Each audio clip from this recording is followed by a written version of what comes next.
प्रेमचंद की कहानी कफन पार्ट 1। एक ठंडी रात की शुरुआत। रात का समय था। आकाश में चांद तो था, लेकिन उसके चारों ओर धुंध फैली हुई थी, जैसे आसमान भी गांव की गरीबी, दुख और निराशा को महसूस कर रहा हो। हवा में ठंडक थी, लेकिन उस ठंड में भी एक अजीब सी सुन्नता घुली हुई थी। यही वो माहौल था जिसमें एक छोटा सा मिट्टी का घर खड़ा था, और उस घर में एक ऐसी कहानी चल रही थी जो मानव संवेदनाओं की हड्डियां तक हिला देती है। ये घर घीसू और उसका बेटा माधव का था। घर नहीं, कहना चाहिए एक टूटी फूटी झोपड़ी, जिसके दरारों से हवा क्या, पूरी सर्दी भी बेधड़क अंदर आ जाती थी। घीसू और माधव, दो ऐसे चरित्र जो महज नाम से इंसान थे। पेट की भूख, वर्षों की गरीबी, समाज की बेरुखी और अपनी आलस्य से बनी जीवन शैली ने दोनों को ऐसा बना दिया था कि इंसानियत उनके लिए एक बोझ सी बन गई थी।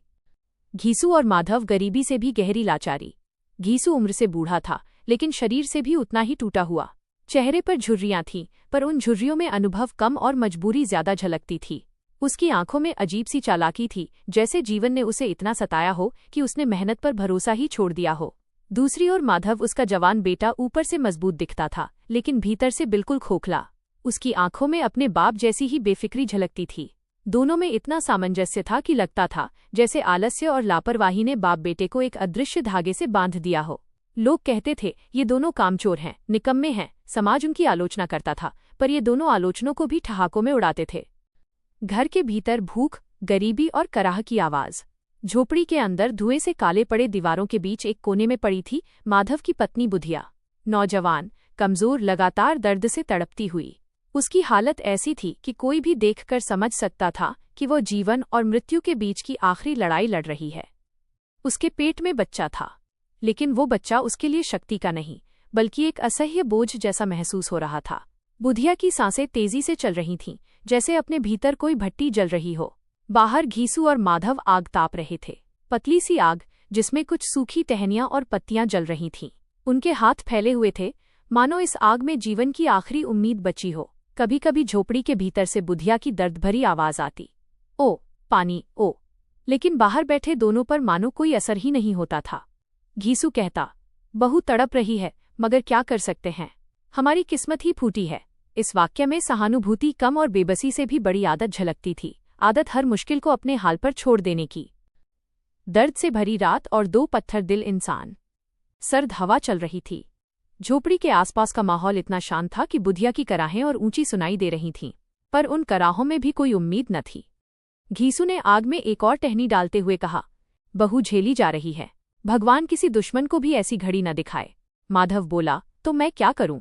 मैंने कहा तो था डॉक्टर लाने को, पर उसके लिए पैसे चाहिए। आज तक गांव ने हमें कब सहारा दिया? दोनों के पास पैसे नहीं थे, और सच ये भी था कि अगर पैसे होते तब भी वे शायद दारू या कुछ खाने में खर्च कर देते। इसका सबसे दुखद पहलू यही है। गांव वाले और उनका तिरस्कार। गांव में लोग जानते थे कि बुधिया प्रसव के दर्द में है। लोग ये भी जानते थे कि घीसू और माधव को किसी चीज की परवाह नहीं होती। कुछ लोग मदद करने को सोचते भी थे, पर फिर खुद ही कह देते, ये निकम्मे लोग हैं, इनकी मदद करके कौन अपने सिर मुसीबत ले। उनकी छवि इतनी खराब थी कि कोई भी आगे नहीं आता, और इसी सामाजिक उदासीनता में बुधिया की कराहें दबने लगी। घीसू की सोच, जीवन से हार चुके आदमी की सोच। घीसू ने अचानक कहा, मैंने अपनी जिंदगी में ऐसा वक्त बहुत देखा है। जब तेरी माँ मर रही थी तब भी मैं ऐसे ही बैठा था, पर उस समय मैं क्या कर सकता था? कुछ न होने पर इंसान बस बैठ ही सकता है। भूख और गरीबी इंसान को इतना पत्थर दिल बना देती है कि वो दर्द से तड़पते इंसान और सामान्य स्थितियों में कोई फर्क ही नहीं पहचानता। घीसू और माधव शायद उसी अवस्था में पहुंच चुके थे। उनके लिए बुधिया की तड़प केवल एक घटना थी, न कोई मजबूत भावनाएं, न कोई गहरा जिम्मेदारी का एहसास। आग, भूख और जीवन की अंतिम घड़ियां। बुधिया की आवाज अब धीमी होती जा रही थी। झोपड़ी के अंदर अंधेरा, सर्दी और दर्द मिलकर एक खामोश मौत का इंतजार कर रहे थे। घीसू और माधव आग के सामने हाथ सेंकते हुए बोले, अगर आज कुछ खाने को मिल जाए तो मजा आ जाए। भूख भी कैसी ताकतवर चीज है जिसके सामने दिल, दर्द और रिश्ते सब फीके पड़ जाते हैं। आग की लपटें ऊपर उठीं और फिर धीरे धीरे शांत होने लगीं। उस आग की रोशनी में दो चेहरे चमक रहे थे, दो ऐसे चेहरे जिनमें सहानुभूति नाम की चीज नहीं थी। इसी बीच बुधिया ने एक लंबी, दर्द भरी चीख मारी, जैसे शरीर ने आखिरी बार प्रतिरोध किया हो। और फिर सब शांत, इतना शांत कि घीसू उठकर बोला, लगता है सब खत्म हो गया। माधव कुछ देर चुप रहा, फिर एक गहरी सांस लेते हुए बोला, हाँ, शायद। झोपड़ी के अंदर एक नई जिंदगी ने या तो जन्म ले लिया था, या फिर माँ के साथ ही दम तोड़ दिया था। बाप बेटे को पता भी नहीं। उनके लिए ये रात बस एक और सर्द रात थी। पार्ट 2 मौत के बाद की रात और बाप बेटे की उदासीनता। झोपड़ी के भीतर सब शांत था। पहले जो लगातार कराहें आती थीं, अब वहां मौत की खामोशी पसरी हुई थी। बाहर आग धीरे धीरे बुझ रही थी और उसी अंतिम तपिश में घीसू माधव अपने हाथ सेंकते बैठे थे, मानो अंदर कोई बड़ा हादसा न हुआ हो, बस रात बीत रही हो। एक समय के बाद जब ठंड बढ़ने लगी, माधव की गर्दन झोपड़ी की ओर मुड़ी। वो कुछ पलों तक दीवार को देखता रहा, फिर बोला, बाबा, लगता है वो चली गई। उसकी आवाज में रोने जैसा कोई संकेत नहीं था, न कोई दुख न कोई अफसोस, बस जैसे कोई सामान्य खबर दे रहा हो। घीसू ने भारी सांस लेकर कहा, हूँ, भगवान उसकी आत्मा को शांति दे। अब सुबह होने पर ही देखा जाएगा। यही था उनका रिश्ता बुधिया से, कोई भावनात्मक जकड़न नहीं, कोई गहरा लगाव नहीं, बस एक और जीवन की समाप्ति। रात की खामोशी जहां इंसानियत भी मर जाती है। सर्द हवा के झोंके झोपड़ी को हिला रहे थे। कभी कभी किसी कुत्ते के भौंकने की आवाज आती, पर उसके बीच झोपड़ी के अंदर की मौत किसी को नहीं बुलाती थी। घीसू और माधव के चेहरे पर कोई तनाव नहीं था। वे चुपचाप आग की राख को रेदते रहे, मानो यही उनकी दुनिया का केंद्र हो। भूख ने इन्हें इतना कठोर बना दिया था कि इंसान के जन्म मरण का अर्थ इनके भीतर पत्थर हो चुका था। न वे सदमे में थे, न शोक में, बल्कि वे तो सोच रहे थे, कल क्या खाना मिलेगा। सुबह की धुंध, गांव की नजरें और सामाजिक दूरी। थोड़ी देर बाद आसमान में हल्की सफेदी फैलने लगी। मुर्गे की बांग सुनाई दी। गांव जागने लगा था। घीसू उठा और झोपड़ी के दरवाजे पर जाकर ठंड में झांकने लगा। तभी एक बूढ़ी औरत उधर से गुजरी और पूछा, बहू कैसी है रे? घीसू ने एक गहरी सांस लेकर कहा, रात ही चल बसी। औरत ने अपने दुपट्टे से मुंह ढक लिया। अरे राम, किसी को मरना तो था ही, पर क्या कुछ किया भी या नहीं? घीसू बस कंधे उचकाकर रह गया। उसकी चुप्पी सब कुछ कह रही थी। धीरे धीरे ये खबर पूरे गांव में फैल गई। लोग जानते थे कि घीसू माधव का घर मौत और गरीबी का अड्डा है। किसी को आश्चर्य नहीं हुआ, कोई रोने नहीं आया, कोई सांत्वना नहीं देने आया। हर कोई चुपचाप अपने काम में लगा रहा। समाज ने इन्हें पहले ही छोड़ दिया था, और अब इस मौत ने बस एक पुराना पन्ना दोबारा पलट दिया। माधव की प्रतिक्रिया, पत्थर दिल की मजबूरी या आदत। माधव झोपड़ी के अंदर गया तो दृश्य भयावह था। बुधिया जमीन पर पड़ी थी, चेहरे पर दर्द की कठोर लकीरें थीं। शरीर पुरानी फटी साड़ी में लिपटा हुआ था, और उसकी बगल में एक छोटा सा निष्प्राण बच्चा। माधव कुछ क्षण खड़ा रहा।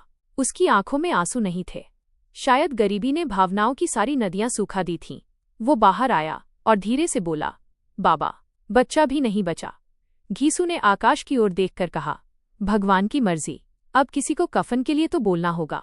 माधव बैठ गया, आंखें झपकाते हुए, जैसे कोई बड़ा बोझ उसके कंधों पर आ गया हो।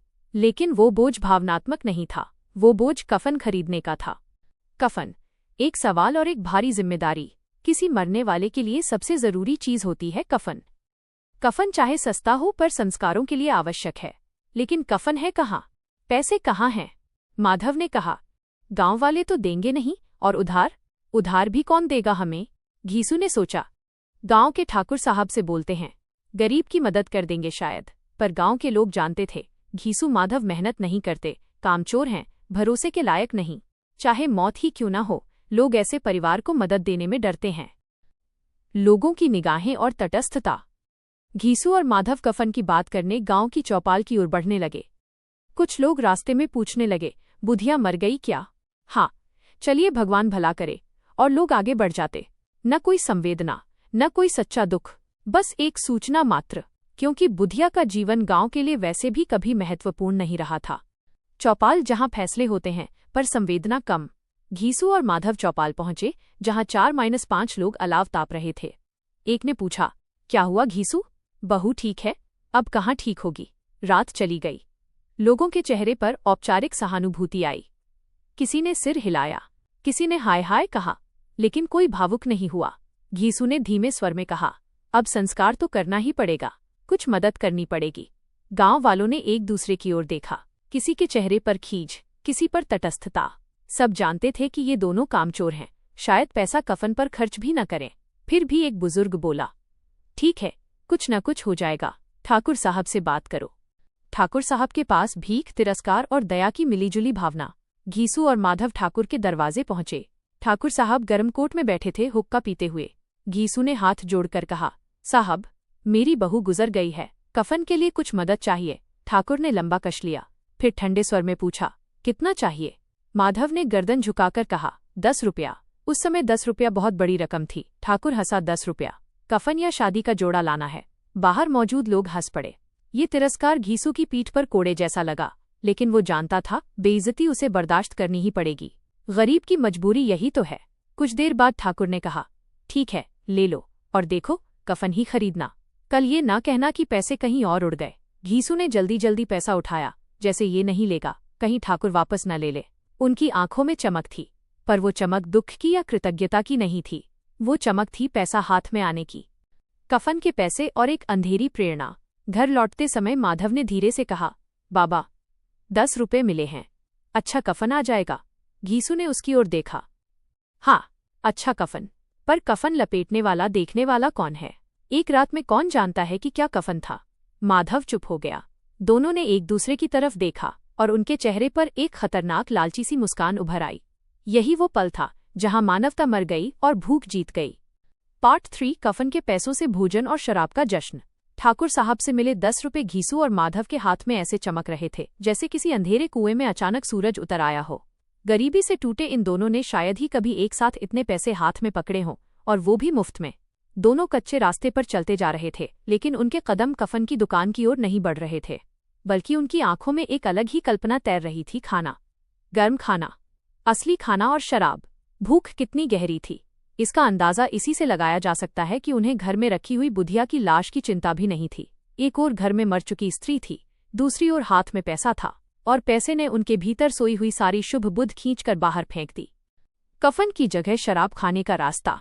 घीसू धीरे से बोला, माधव, कफन तो कोई भी फटा पुराना कपड़ा डाल देंगे, पर आज हमें कुछ अच्छा खाना मिल जाए तो भी उसे हमारी ही तरफ से पुण्य समझो। माधव ने तुरंत हामी भरी, हाँ बाबा, हमने जिंदगी भर क्या देखा, उस बेचारी ने भी क्या देखा। अगर आज हम 2 पेट की आग बुझा लें तो कौन सा पाप हो जाएगा? यह तर्क कितना आत्मधोखे से भरा था, पर भूख इंसान को दर्शन शास्त्री बना देती है। ये दोनों भी अपनी भूख को तर्कों से पवित्र साबित कर रहे थे। दोनों के कदम अब खुलकर शराब खाने की तरफ चल पड़े। शराब खाने का माहौल, गरीबी के बीच एक नशीला स्वर्ग। शराब खाना गांव के बाहर एक पुराना जर्जर सा ढाबेनुमा घर था। भीतर तंबाकू का धुआं, शराब की तीखी गंध और मजदूरों की हंसी गूंज रही थी। घीसू और माधव अंदर पहुंचे तो काफी लोग हैरानी से उन्हें देखने लगे। किसी ने चुटकी ली, आज क्या बात है, इन दोनों निकम्मों को किसने दावत दे दी? घीसू ने रौब से कहा, मेरी बहू गुजर गई है, कफन के पैसे मिले हैं। और ये कहते हुए उसने पैसे जेब से निकालकर ऐसे दिखाए जैसे कोई युद्ध जीतकर लौटा हो। सब हंस पड़े। ये ऐसा हंसना था जिसमें उपहास भी था और दुख भी। लोग जानते थे कि ये पैसे कफन पर नहीं खर्च होंगे। उनके चेहरे पर ताने भी थे और एक कड़वी वास्तविकता की स्वीकार्यता भी। इनसे अच्छा तो यही है कि पैसा पेट में जाए। पहला घूंट, भूख पर विजय और नैतिकता की हार। माधव ने 2 बड़े गिलास शराब के मांग लिए। गिलास भरे गए और उनकी मेज पर रखे गए। दोनों ने जैसे ही पहला घूंट लिया, उनकी आंखों में एक अजीब पागलपन भरी चमक फैल गई, जैसे शरीर में महीनों से जमा थकान, भूख और दर्द किसी झटके से पिघल गया हो। घीसू बोला, अरे वाह, ऐसी तो कई महीनों बाद मिली है। माधव बोला, बाबा, लगता है जैसे आज पहली बार जिंदा महसूस हो रहा हूं। यहाँ शराब न सिर्फ पेय थी, बल्कि अवसर थी, एक मरते हुए रिश्ते से निकले पैसे का जश्न, एक मृत स्त्री के संस्कार के नाम पर मौज मस्ती। कड़ाही में छनती पूरियां और भूख का ज्वालामुखी। शराब का असर बढ़ते ही दोनों ने खाना मंगवाया। पूरियां, आलू की सब्जी, चने और तले हुए पापड़ तक। जब कड़ाही में पूरियां छनने लगी तो उस सुगंध ने दोनों की भूख को उकसा दिया, जैसे महीनों से सोई हुई इंद्रियां अचानक जाग उठीं। घीसू ने पहला निवाला लिया और आंखें मूंद लीं। माधव, ऐसा खाना तो मुझे अपनी शादी के वक्त भी नहीं मिला था। माधव बोला, मेरी शादी में भी ऐसा नहीं मिला। आज तो लगता है पूरा जीवन सफल हो गया। यह व्यंग्यपूर्ण खुशी, यह क्षणिक तृप्ति।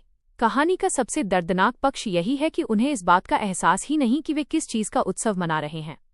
नशे में डूबे हुए 2 इंसान और एक मर चुकी स्त्री की चुप्पी। पूरियां, सब्जी, शराब, सब चलता रहा। दोनों हंस रहे थे, एक दूसरे को पुराने किस्से सुना रहे थे, ताने मार रहे थे, खुद पर हंस रहे थे। उसी समय घर में बुधिया का शव ठंड से सख्त होता जा रहा था। उस पर कोई कपड़ा नहीं, कोई दीपक नहीं, कोई पहरा नहीं। बाहर उसके पति और ससुर नशे के नृत्य में खोए थे। कहानी में यही विरोधाभास दिल को चीर देता है, एक ओर मातम, दूसरी ओर जश्न। भूख की तृप्ति और कभी न मिली आजादी का उत्सव। घीसू ने शराब का एक और घूंट लेते हुए कहा, माधव, आज तो जीवन का सारा दुख धुल गया। माधव बोला, हाँ बाबा, आज तो जैसे जिंदगी ने पहली बार हमें गले लगाया है। दोनों हंसते रहे। उनके चेहरे पर खुशी थी, पर वो खुशी जीवन की नहीं, वो खुशी भूख की जीत की थी। उस जीत की जो एक मृत स्त्री की मर्यादा पर खड़ी थी। ढाबे वालों की बात, जो समाज का कड़वा सच दिखाती है। ढाबे के मालिक ने दूसरे ग्राहकों से कहा, ये दोनों बेचारे बड़े दुखी लोग हैं। गरीबी ने इन्हें जानवर बना दिया है। इनके पास खुद की सुध नहीं, पर कौन दोष दे। लोग सहानुभूति या तिरस्कार के बीच झूलते रहे। कोई कहता, अब कफन कौन लाएगा। कोई कहता, कफन के पैसे भी पी गए। कोई कहता, गरीबी आदमी को क्या क्या करा देती है। पर किसी ने ये नहीं कहा, चलो हम कफन लाते हैं। जिस समाज ने इन दोनों को हमेशा निकम्मा कहा, उसी समाज की तटस्थता ने इन्हें ऐसा बनने पर मजबूर किया। रात के अंत में संस्कार की बात फिर धुंधली पड़ जाती है। शराब चढ़ चुकी थी। दोनों लड़खड़ाने लगे। माधव बोला, बाबा, अब कफन? घीसू हंसा, कफन? अभी रात बाकी है बेटे, कल सोचेंगे। मर गई है तो भाग थोड़ी जाएगी। ये वो क्षण था when मोरालिटी पूरी तरह खंडित होकर गिर गई थी। घर की ओर लौटते समय एक भयावह शांति। नशे में चूर दोनों घर लौटने लगे। चांद ऊपर था, रास्ता सफेद था और उनकी परछाइयां हिल रही थीं। उनके कदम लड़खड़ा रहे थे, पर उनके चेहरे पर संतुष्टि थी। पेट भरा हुआ था, भूख शांत थी, और यही उनके लिए सबसे बड़ी पूर्ति थी। झोपड़ी के पास पहुंचकर दोनों एक बार भी अंदर झांकने नहीं गए। वे उसी आग के पास गिरकर सो गए जहां वे रात भर बैठे थे। अंदर बुधिया की लाश पड़ी थी, बिना कफन, बिना दीपक, बिना शोक। मौत भी शायद इतना अपमान सहकर खुद शर्मिंदा हो गई होगी। 4 सुबह की भयावह सच्चाई और अंतिम अपमान। रात बीत चुकी थी। पूर्व दिशा में हल्की रोशनी फैलने लगी थी। ठंडी हवा में ओस की नमी थी और गांव में नए दिन का कोलाहल धीरे धीरे उठ रहा था। लेकिन घीसू और माधव के लिए ये सुबह किसी और तरह की थी। शराब का नशा उतरने लगा था, शरीर भारी था और चेहरों पर रात की मौज के बाद की मधोशी टिकी हुई थी। दोनों अभी भी बाहर ही पड़े थे। बुधिया की मृत्यु की रात जिस आग के पास बैठे थे, वहीं नशे में बेहोश पड़े रहे। उसी समय झोपड़ी के अंदर बुधिया का शव पूरी रात वैसे ही पड़ा रहा। उसकी देह अब कठोर हो चुकी थी। न किसी ने उसे देखा, न छुआ, न रोया, न किसी ने उसके लिए एक दीपक जलाया। गांव की औरतें सुबह पानी भरने निकलीं तो किसी ने झोपड़ी का आधा खुला दरवाजा देखा। अंदर झांका और चीख उठी, अरे, बहू मर गई। इस एक चीख ने पूरे मोहल्ले को हिला दिया। गांव का इकट्ठा होना पर मदद नहीं, केवल आलोचना। कुछ ही देर में गांव वाले इकट्ठा होने लगे। कोई औरतें मुंह पर दुपट्टा रख कर आईं, कोई बूढ़े पुरुष छड़ी टेकते हुए आए, कुछ बच्चे भी दूर से झांकने लगे। सबका पहला सवाल था, घीसू और माधव कहाँ हैं? किसी ने बाहर सोते दोनों को दिखाया और व्यंग्य से कहा, लो, ये पड़े हैं, बस यही इनके संस्कार हैं। कुछ लोग दुखी थे, कुछ नाराज, कुछ तटस्थ, लेकिन सबसे बड़ा सच ये था कि इनमें से कोई भी रात को उनकी मदद करने नहीं आया था। सच कहें तो समाज हमेशा आलोचना में तेज होता है और मदद में सुस्त। गांव वालों की कठोर टिप्पणी। एक बूढ़ी औरत बोली, हाय री किस्मत, मरते वक्त पानी भी न दिया होगा इन निकम्मों ने। दूसरी बोली, किस घर में ऐसी दुर्गति होती है बहू की, मर गई और पड़ी रही जैसे जानवर। एक पुरुष बोला, इन दोनों हरामियों ने न जाने रात कहाँ उड़ाई होगी। अब देखो, कफन तो देंगे नहीं। गरीब हों तो क्या, मनुष्य धर्म तो होना चाहिए। गांव वालों के ताने हवा में चाकू की तरह कटने लगे, और भीतर पड़ी बुधिया की देह उन तानों से भी अधिक मौन थी। घीसू और माधव आखिरकार जागे, माथा पकड़ते हुए उठे। एक पल को उन्हें समझ ही नहीं आया कि यह भीड़ क्यों जमा है। फिर अचानक याद आया, बुधिया मर चुकी है। माधव ने अंदर जाकर अपनी पत्नी को देखा। उसकी आंखों से एक बूंद भी आंसू नहीं निकला, केवल होंठ थोड़े कांपे, मानो दर्द और पछतावे की जगह अब केवल सुन्नता बची हो। कफन का सवाल, जो गांव की धारणा को परखता है। गांव की एक बुजुर्ग महिला बोली, अरे ओ दोनों, कम से कम अपनी बहू को कफन तो दे दो। ये बात सुनते ही दोनों के चेहरे का रंग उड़ा, क्योंकि कफन के पैसे तो पिछले रात शराब और खाने में उड़ चुके थे। घीसू ने खुद को संभालते हुए कहा, कफन तो देना ही है अम्मा, हम जाते हैं, अभी खरीद कर लाते हैं। गांव वाले जानते थे कि ये झूठ है, लेकिन फिर भी कोई खुलकर नहीं बोला, क्योंकि कफन की जिम्मेदारी गांव भी नहीं लेना चाहता था। सब चाहते थे दोष केवल घीसू और माधव पर ही रहे। लाश उठाने की तैयारी और मानवता का अंतिम इम्तिहान। कुछ गांव वालों ने मदद की। बुधिया की देह को बाहर लाया गया। सफेद चादर न होने के कारण एक पुराना कपड़ा डाल दिया। चारों ओर कुछ औरतें रो रही थीं, लेकिन ये रुदन भी केवल रस्म थी, क्योंकि बुधिया किसी की खास नहीं थी। माधव कुछ दूरी पर खड़ा था। उसके चेहरे पर परेशानी और सुन्नता टकरा रही थी, पर एक बात साफ थी, उसे अपनी पत्नी की मौत से ज्यादा डर इस बात का था कि लोग उसे गाली दे रहे हैं। शव को उठाया गया, पर कफन का इंतजार अभी भी था। गांव वालों ने टोका, अरे जल्दी लाओ कफन, फिर दाह संस्कार करें। घीसू ने गहरी सांस ली। माधव उसके पीछे चल पड़ा, लेकिन दोनों कफन की दुकान की दिशा में नहीं बढ़े, बल्कि उसी रास्ते पर चले जिस पर कल रात गए थे। दोनों का पतन नैतिकता का अंतिम ताबूत। घीसू रास्ते में बोला, माधव, गांव वाले क्या समझेंगे? कह देंगे हम गरीब हैं, कफन क्या देना। माधव ने देर से लेकिन धीरे से कहा, हाँ बाबा, कफन से क्या होगा, कफन तो जल जाएगा, पर अगर आज थोड़ा और खा पी लें तो जान बच जाएगी। ये दो वाक्य केवल तर्क नहीं थे, ये नैतिकता की कब्र पर पड़े आखिरी पत्थर थे। वे फिर उसी शराब खाने में पहुंचे। दूसरा दौर, मृत्यु के नाम पर जश्न का अंतिम चरण। शराब खाने वाला दोनों को देखकर हंस पड़ा। कहो, आज फिर कफन के पैसे आए हैं क्या?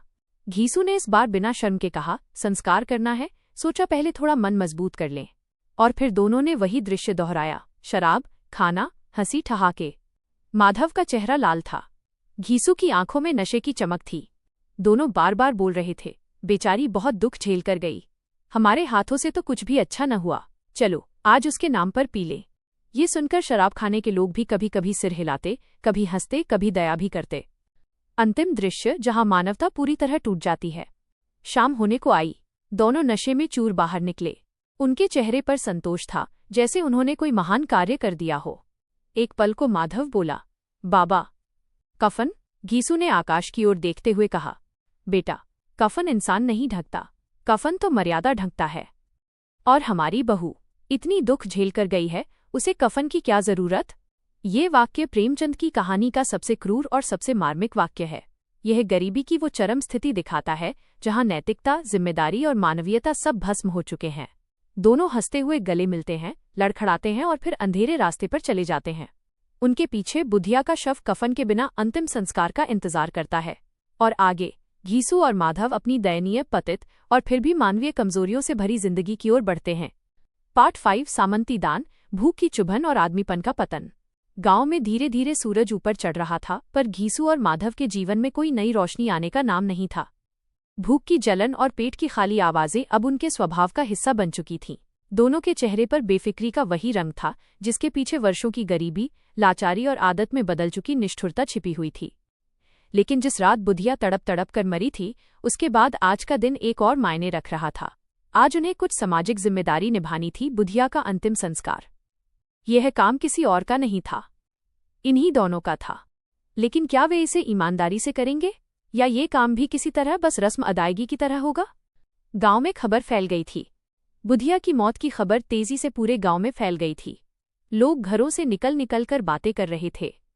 अरे सुना, माधव की औरत मर गई, रात भर छटपटाती रह गई। हाँ, और दोनों बाप बेटा अब भी ऐसे घूम रहे हैं जैसे कुछ हुआ ही नहीं। ईश्वर किसे क्या क्या दिखा देता है। गांव वालों को बुधिया की मौत का दुख आधा था, और ये देखकर दोगुना आश्चर्य कि उसके पति और ससुर को कोई फर्क ही नहीं पड़ रहा था। पर घीसू और माधव के अंदर का हृदय तो गरीबी ने वर्षों पहले पत्थर की तरह कठोर कर दिया था। अब उसमें किसी के लिए दया बची ही नहीं थी। दान दक्षिणा की तैयारी। दोपहर होते होते कुछ गांव वाले उनके झोपड़े की ओर आए। किसी ने कहा, देखो घीसू, कुछ इंतजाम करो, मर गई है, अंतिम संस्कार तो करना पड़ेगा। घीसू बोला, हम कर देंगे मालिक, पर थोड़ा सा अनाज, दूध, दही का इंतजाम हो जाए तो। बस यही मौका था। लोगों ने देखा कि सीधे बोलने की बजाय घीसू ये काम भी भीख की तरह करना चाहता है। गांव के ठाकुर, पंडित बनिए, सभी दया दिखाने के लिए आए। कुछ ने अनाज दिया, कुछ ने पैसे, किसी ने लकड़ी देने का वादा किया। गांव वालों की नीयत ये थी कि मर गई है बेचारी, कम से कम चिता तो ठीक से जल सके। पर घीसू और माधव का मन तो किसी और दिशा में दौड़ रहा था। दान पाकर दोनों की आंखें चमक उठीं। जब कुछ मुट्ठी भर पैसे इकट्ठे हो गए, घीसू ने अनुभव से भरी आवाज में कहा, माधव, आज तो अच्छा खासा सामान जुट गया। ये सब लकड़ी वकड़ी में लगाने से क्या फायदा? जंगल से थोड़ी लकड़ी काट लेंगे, चिता बन जाएगी। माधव ने आंखें उठाकर देखा। पेट में भूख ऐसी थी कि उसके सामने शवदाह या कफन का कोई महत्व नहीं था। वो बस ये सोच रहा था, एक बार पेट भर जाए बस। घीसू अपनी सोच में आगे बोला, देख बेटा, दुनिया मरने वालों के नाम पर दान करती है, लेकिन जो जिंदा हैं उन्हें भी तो कुछ मिलना चाहिए। बुधिया चली गई, अब उसके पीछे ये खर्चा करोगे तो क्या वो लौट आएगी? माधव चुप रहा। उसे लगा कि बाप की बात सही लग रही है।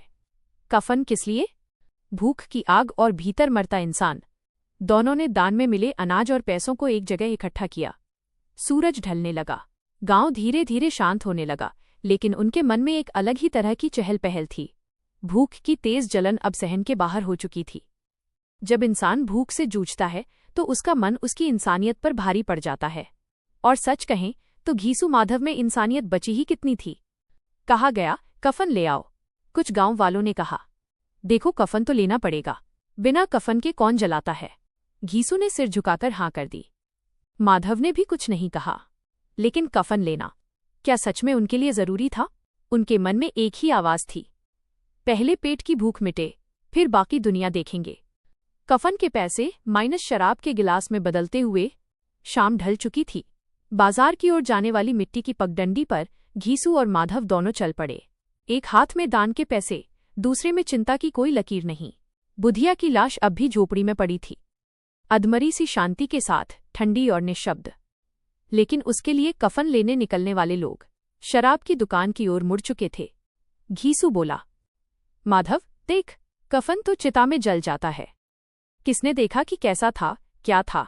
पर अगर आज पेट भर जाए तो आज जैसे दिन फिर कब आएगा? माधव के भीतर मानो कोई अपराध बोध उठने की कोशिश करता। लेकिन बहू, बिना कफन के? घीसू ने तुरंत कहा। अरे वाह, बुधिया क्या जानती थी कफन क्या होता है। उसे तो हर समय भूख लगी रहती थी। अगर आज वो होती तो कहती, पहले खाना खा लो, बाद में मुझे जला देना। माधव धीरे धीरे मुस्कराने लगा। भूख इतनी बढ़ चुकी थी कि उसका विवेक मर चुका था। शराब की दुकान पर रोशनी और भीतर फैलता अंधेरा। बाजार की शराब की दुकान पीली रोशनी से चमक रही थी। शाम के पीने वाले वहां जमा थे। घीसू और माधव भी जा पहुंचे। शराब बेचने वाले ने पूछा, क्या चाहिए? घीसू ने पैसे फेंके, सबसे बढ़िया दारू दे दो। आज बड़ा दिन है। कौन सा दिन? पत्नी की मौत का दिन या पेट की जीत का? दोनों एक कोने में बैठ गए। पहला घूंट गले से उतरा और जैसे सारी आत्मग्लानि, सारा दुख सब रीत गया। शराब, भूख का अंत और मोहभंग, दोनों पीते रहे। गांव वाले सोच रहे थे कि ये कफन खरीदने गए हैं, पर उनके गिलास में बह रही थी वो दान दक्षिणा जो बुधिया के नाम पर मिली थी। शराब के नशे में माधव रोने लगा। बहू बेचारी कितना तड़प रही थी, मैं कुछ कर भी नहीं पाया। घीसू ने उसकी पीठ थपथपाई। रो क्यों रहा है? यही दुनिया है, मरने वाले मरते हैं, बचने वाले बचते हैं। हमने भी बहुत देख लिया है, दुख करने से क्या होगा? माधव ने हंसते हुए गिलास उठाया। आज जी भरकर पी लेंगे बापू, जीवन में ऐसा मौका कहाँ मिलता है। मंदिर के गीत, शराब खाने की बदबू और दिलों में पड़ी दरारें। दूर मंदिर से आरती की आवाज आ रही थी। और यहाँ पिता पुत्र शराब के नशे में डूबे थे। दोनों की आंखों में एक अजीब सी चमक थी। किसी में पछतावा नहीं था, किसी में सोच विचार नहीं था। सिर्फ एक चीज थी, भूख से मिली क्षण भर की राहत। रात गहराती गई और दोनों की आत्मा और गहराई में डूब गई। शराब खत्म हो चुकी थी, पैसे भी खत्म। दान दक्षिणा जो बुधिया के अंतिम संस्कार के लिए मिली थी, वो सब शराब के धुएं में उड़ चुकी थी। लेकिन घीसू और माधव के चेहरे पर एक भी शिकन नहीं थी। घीसू बोल रहा था, माधव सो जा, कल सब ठीक कर लेंगे। माधव लड़खड़ाई आवाज में बोला, हाँ बापू, कल देखेंगे कफन वफन। लेकिन दोनों जान रहे थे, कल उनके लिए हमेशा आज जैसा ही रहता है, खाली, भूखा और उम्मीद से रहित। पार्ट 6, अंतिम संस्कार, समाज का सामना और कफन का असली अर्थ। रात आधी से ज्यादा बीत चुकी थी। शराब का नशा उतरा नहीं था, लेकिन शराब खाने की रोशनी बुझ चुकी थी। घीसू और माधव लड़खड़ाते कदमों से घर लौट रहे थे। उनकी आंखों में न कोई शर्म थी, न अपराधबोध, बस वही दार्शनिक बेपरवाही जो भूखे नंगे जीवन से पैदा होती है। बुधिया की निष्प्राण देह और उनके भीतर की खामोशी। झोपड़ी पर पहुंचते ही दोनों के सामने बुधिया की शव जैसी ठंडी और स्थिर देह थी। हवा में सीलन और मिट्टी की गंध थी और एक हल्की सी सड़ांध भी, लेकिन दोनों के चेहरे पर कोई घबराहट नहीं थी। माधव एक बार उस तरफ देखता है। कुछ पलों के लिए उसका चेहरा डगमगाता है, जैसे भीतर कुछ टूटना चाहता हो, पर वही गरीबी से जन्मी कठोरता उसे फिर स्थिर कर देती है। घीसू ने बस इतना कहा, सो जा बेटा, कल सुबह देखेंगे, जो होना होगा हो जाएगा। और दोनों वहीं कोने में पड़े पड़े सो गए। उनकी नींद गहरी थी, शायद मौत से भी गहरी। सुबह का उजाला और गांव वालों का आक्रोश। भोर की लालिमा झोपड़ी में घुस चुकी थी। गांव के कुछ लोग आए और दृश्य देखकर दंग रह गए। बुधिया का शव वैसे ही पड़ा था। घीसू और माधव घोड़े बेचकर सो रहे थे। कफन कहीं दिखाई नहीं दिया। गांव वालों के मन में क्रोध भर गया। अरे ये क्या, रात भर इन्हें कोई होश नहीं हुआ? इतना भी दिल नहीं है दोनों में कि मरने वाली को ढंग से ढंग तक दें। जाओ जांच करो, कफन कहाँ है, खरीदा भी या नहीं? घीसू और माधव दोनों उठे, नजरें चुराते हुए सुस्ती भरे स्वर में बोले, मालिक, पैसा तो खर्च हो गया। कहाँ? सवाल तेज था। घीसू कफन लाने निकले थे, पर रास्ते में कुछ खर्च हो गया। यह सुनकर कई लोग क्रोधित हो उठे। किस पर खर्च हो गया? शराब पर? तुम लोग इंसान हो भी या नहीं? गांव वालों को समझते देर न लगी। कफन के पैसे शराब खाने में उड़ा दिए गए थे। समाज के सामने दो नग्न, सत्य, गरीबी और चरित्र। एक तरफ बुधिया की ठंडी देह थी, दूसरी ओर ये दोनों बेपरवाह, लगभग भावहीन। गांव के लोगों ने आपस में बात की, इन दोनों को जिंदा जलाने का मन करता है। क्या इन्हें किसी की मौत का सम्मान भी नहीं? चलो, कफन हम ही लाएंगे, इनसे उम्मीद बेकार है। और तभी किसी ने कहा, क्यों लाओगे? इन्हें क्या फर्क पड़ता है? इनकी औरत मर गई, पर इन्हें भूख ने इतना बेरहम बना दिया कि दया भी मर गई। एक बूढ़े ने गहरी आवाज में कहा, गरीबी आदमी को जानवर नहीं बनाती, उससे भी नीचे गिरा देती है। गांव ने खुद कफन खरीदा। कुछ लोगों ने चंदा इकट्ठा किया, किसी ने रुपए दिए, किसी ने कपड़ा, किसी ने लकड़ी। इस बार दान देने वालों के दिल में दुख कम और गुस्सा ज्यादा था। जब सफेद कफन लाया गया तो वो इतना साफ और चमकदार था कि झोपड़ी के अंधेरे में भी चमक रहा था। उस सफेद कपड़े में एक सच्चाई छिपी थी, मानवता अभी भी जीवित है। घीसू और माधव से नहीं, समाज से। अंतिम संस्कार बिना आंसुओं के विदाई। घीसू और माधव लकड़ी उठाने में आलसी पड़ रहे थे। कोई दिलचस्पी नहीं, कोई भाव नहीं। गांव वालों ने खुद ही चिता तैयार की। जब बुधिया को कफन पहनाया जा रहा था, माधव कुछ दूर खड़ा था। किसी ने कहा, आओ माधव, अपनी घरवाली को एक आखिरी बार छू लो। माधव धीमे से आगे आया, उसने कफन के ऊपर हाथ रखा और उतनी ही तेजी से वापस खींच लिया। उसके चेहरे पर जो भाव आया वो दुख नहीं था, बल्कि किसी तरह का बोझ या शायद शर्म का हल्का सा धब्बा। लेकिन वह भावना थोड़ी ही देर रही। मुड़कर उसने पूछा, बापू, आज खाना मिलेगा क्या? गांव के लोगों की आंखें फटी रह गईं। चिता की आग और जलती हुई मानवता की कहानी। चिता को आग लगाई गई। धधकती लपटें उठीं। बुधिया की देह, उसका दुख, उसकी पीड़ा सब राख में बदलने लगे। घीसू और माधव आग की लपटों को ऐसे देख रहे थे जैसे कोई आम दृश्य हो, जैसे कोई दोस्ताना चुप्पी हो आग और उनके बीच। घीसू ने धीरे से कहा, माधव, देख, कितनी जल्दी जल रही है। माधव बोला, हाँ बापू। लकड़ी कम लगी ना? दोनों के स्वर में एक अजीब सी सादगी थी, जो क्रूर भी थी और बेबस भी। कफन का असली अर्थ प्रेमचंद की आंखों से। कहानी का यह क्षण सिर्फ एक परिवार का नहीं है, यह एक सामाजिक सवाल है। क्या गरीबी इंसान की आत्मा को मार देती है? क्या भूख से लड़ते लड़ते मनुष्य वो सब खो देता है जो उसे मनुष्य बनाता है? कफन सिर्फ एक कपड़ा नहीं है, ये एक प्रतीक है। मृत शरीर को ढंकने का नहीं, बल्कि जीवित लोगों की शर्म छिपाने का। ये कफन बुधिया के लिए नहीं, घीसू और माधव की आत्मा के लिए था, जो भूख, लाचारी और लापरवाही में जल चुकी थी। कफन मानवता का प्रश्न बन गया कि समाज दान तो देता है, लेकिन गरीबी की जड़ों को खत्म क्यों नहीं करता? कहानी का अंतिम संदेश समाज की दोहरी तस्वीर। कहानी दो सच्चाइयों को हमारे सामने रखती है। 1. गांव वालों ने दान दिया, कफन खरीदा, लकड़ी जुटाई, ये मानवता का उजला चेहरा है। 2. गरीबी की क्रूरता। घीसू और माधव ने अपनी भूख को प्राथमिकता दी। वे निष्ठुर नहीं पैदा हुए थे, गरीबी ने उन्हें ऐसा बना दिया। अंतिम दृश्य, राख और सन्नाटा। चिता बुझ चुकी थी, राख हवा में उड़ती जा रही थी। गांव वाले लौट गए। घीसू और माधव वहीं बैठे थे। पेट अभी भी आधा खाली था, लेकिन दोनों का चेहरा शांत था, मानो उन्होंने किसी बड़ी जिम्मेदारी से मुक्ति पाली हो। माधव ने धीरे से कहा, बापू, घर चले? घीसू, चलो, कल कुछ काम देखेंगे। लेकिन दोनों जानते थे, न कल कुछ बदलेगा, न आज कुछ बदला है। मौत जाते जाते सिर्फ बुधिया को नहीं ले गई, वो इन दोनों की बची खुची इंसानियत भी साथ ले गई। दोस्तों, ये थी प्रेमचंद की कालजयी कहानी कफन। एक ऐसी कहानी जो हमारे दिल में चुभती भी है और सोचने पर मजबूर भी करती है। घीसू माधव की बेबस जिंदगी, गरीबी की निर्दयी सच्चाई और समाज की संवेदना। हर दृश्य हमें यही याद दिलाता है कि इंसान सिर्फ पेट से नहीं, अपने दिल से भी जीवित रहता है। अगर ये कहानी आपको कुछ सोचने, समझने या महसूस करने पर मजबूर कर गई हो, तो इसे लाइक और शेयर जरूर करें, क्योंकि साहित्य तभी जीवित रहता है जब उसे पढ़ा जाए, सुना जाए और महसूस किया जाए। अगर आप हमारी तरह क्लासिक कहानियों और जीवन बदल देने वाली किताबों को गहराई से समझना चाहते हैं, तो हमारे चैनल बुक इनसाइट हिंदी को सब्सक्राइब कर लीजिए।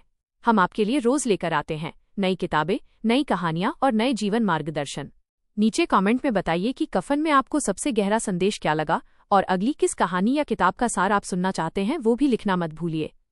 मिलते हैं अगले एपिसोड में, एक नई किताब, एक नई कहानी और एक नई सीख के साथ। धन्यवाद। ध्यान रखें और सीखते रहें, क्योंकि सीखना ही असली प्रगति है।